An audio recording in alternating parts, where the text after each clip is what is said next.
O por ejemplo, ¿cómo podemos proteger mi libertad de no tener miedo al sacar un libro a la venta?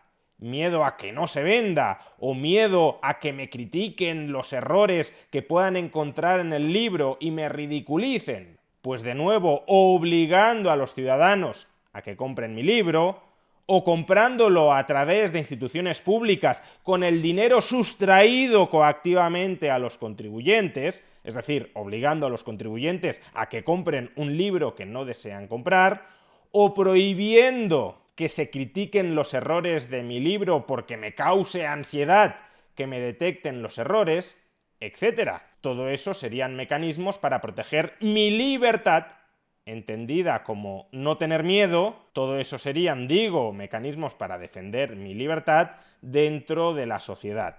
Pero todo eso son formas de conculcar la libertad correctamente entendida de los demás. Por tanto, mi capacidad a no tener miedo, que a su vez depende de poseer o de no poseer otras capacidades, mi capacidad a no sentir miedo no es mi libertad. Y cuando empezamos a equiparar ambas, como digo, normalmente es para justificar la conculcación de la libertad de verdad de los demás. Es decir, cuando empezamos a justificar el no respeto irrestricto al proyecto de vida del prójimo. Como yo quiero vivir mi vida de una determinada manera, sin sentir miedo, entonces he de obligar a los demás a que se comporten de un determinado modo o a que hagan un determinado uso de su propiedad para que yo pueda vivir del modo en que quiero vivir. Por tanto, estoy instrumentalizando a los demás coactivamente para satisfacer mis necesidades, obviando las suyas.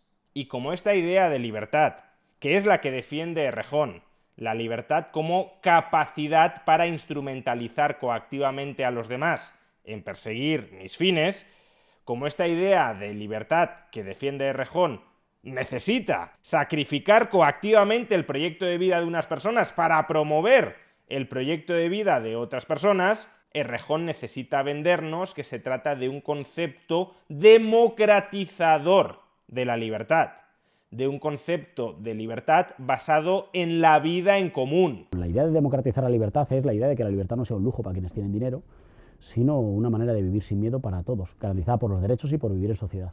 Y que por tanto nuestra idea de libertad positiva, la libertad republicana, es la libertad que tienen los que pactan en común. No es la libertad a pesar del otro, es la libertad con el otro. En principio, podría parecer que aquí lo que está diciendo Errejón es que si una persona vive al lado de la otra, entonces la primera ya tiene derecho a coaccionar a la segunda para satisfacer sus necesidades. Si yo tengo miedo a que llueva y mi vecino tiene 2 paraguas, entonces yo tengo derecho a robarle un paraguas. Porque si no le robo el paraguas, entonces no soy libre porque tengo miedo y la libertad es vivir sin miedo. La libertad, en este caso, sería la capacidad de no mojarse con la lluvia y, por tanto, la capacidad de poder apropiarme del paraguas que tiene mi vecino, incluso utilizando la violencia para arrebatárselo.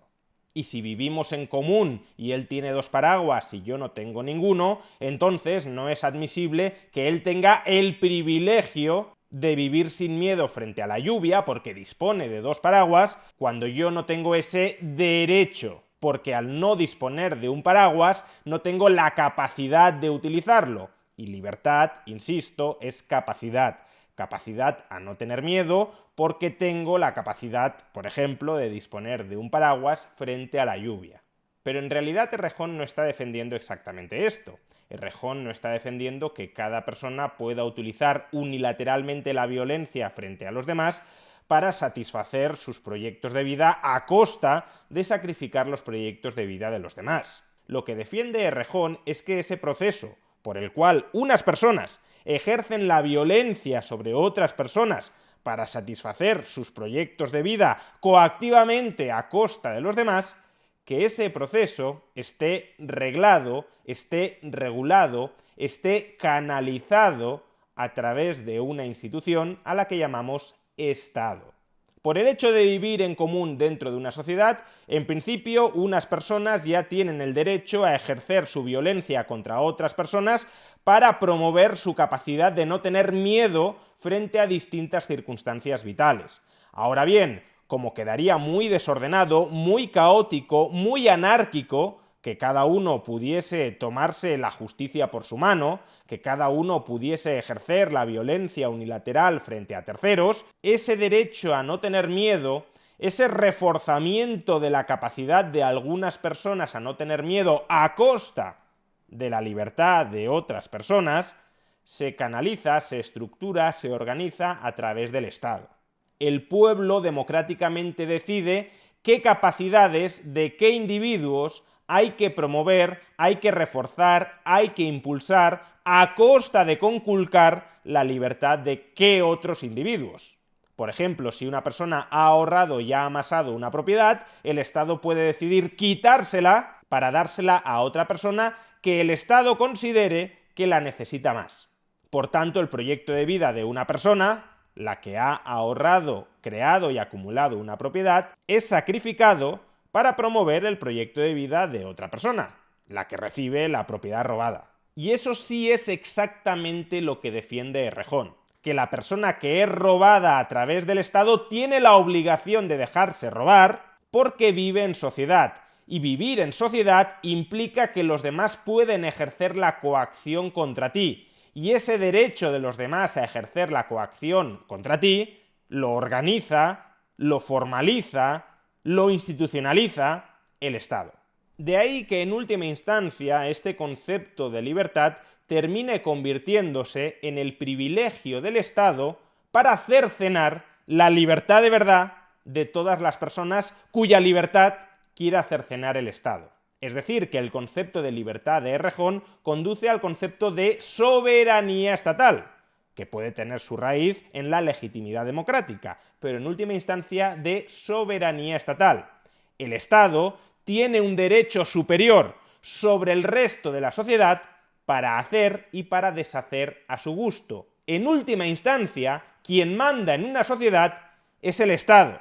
Y en ese mundo donde el Estado está por encima y los individuos por debajo, donde los individuos, las personas, se subordinan al imperium estatal, al capricho, a la arbitrariedad del Estado, a hacer y a deshacer a su gusto con las libertades de esos individuos, en ese mundo, claro, los políticos como Errejón son los que temporalmente disfrutan de ese derecho de soberanía frente a los demás. En ese mundo, Errejón como individuo no tiene derecho a coaccionar a los demás, pero Errejón como político, como agente de la soberanía estatal, claro que sí tiene el derecho, el privilegio a coaccionar a los demás, es decir, a cercenar la libertad de los demás. En el fondo, sin embargo, este concepto de libertad de Errejón es un concepto que se derrota a sí mismo. Es un concepto internamente incoherente, y es que aquellas personas que no tengan capacidad ni directa ni indirecta de influir en la acción del Estado, claro que pueden vivir con miedo frente al Estado. Las personas que teman que van a ser coaccionadas por el Estado, por ejemplo, porque están en minoría dentro de la sociedad y la mayoría de la sociedad, o al menos aquellos que controlan los resortes del Estado, quieren atacar las libertades de esas minorías, esas personas claro que van a vivir con miedo. ¿Y ahí qué respuesta les ofrece Errejón? Que se aguanten, que por el hecho de vivir en sociedad están obligadas a vivir bajo la bota de la coacción estatal. Están obligadas a que su libertad sea sacrificada para promover la capacidad de otros. Están obligadas a vivir con miedo para que otros no vivan con miedo. De ahí que Errejón apele a un concepto orgánico, democrático, comunal de libertad. Lo que cuenta no es la libertad de cada uno de los individuos en particular, no es el proyecto de vida de cada cual. Lo que cuenta es que el Estado tenga la capacidad de garantizar a través del uso de la coacción que en términos generales, que en términos democráticos, la sociedad en su conjunto, no cada individuo en particular, sino la sociedad en su conjunto, vive sin miedo o minimiza su miedo a través de la promoción de sus capacidades mediante la acción coactiva del Estado. Es, en suma, apelar a la libertad para destruir la libertad.